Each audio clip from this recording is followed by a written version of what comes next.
when Putin had his bloody invasion of Ukraine, hundreds of global companies around the world came out of there. They lost hundreds of billions of dollars. With everything going on in China, Xi's crackdown on the private sector and all those kind of things. If something similar happens with regard to China, you're talking 20 to 30x the impact on the private sector. And a few months ago, I penned an article in Fortune that said, present your China Contingency Plan at the next board meeting. And because of that, we've been getting a lot of requests. What does the China Contingency Plan look like?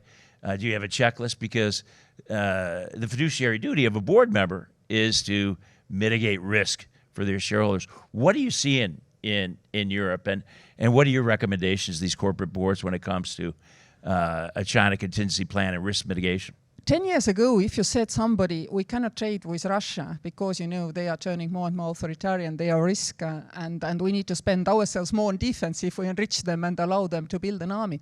Everybody said, no, that's not possible. Today, everybody says, yeah, it's very possible not to trade with Russia, but China, that's a different story. Absolutely every totalitarian regime which is economically big enough will overexercise itself. And it will overexercise itself because there is no democratic control. And the moment is when they realize that their might is not going to grow. That is plateau.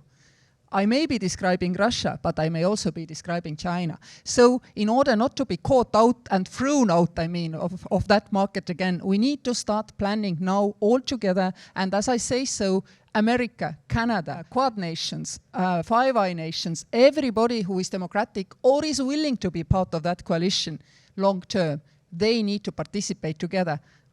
Come on, China's always going to be a middle income country because there is no freedom. And only free people are productive enough to create kind of higher income levels. That is a plateau. That is a dangerous phase.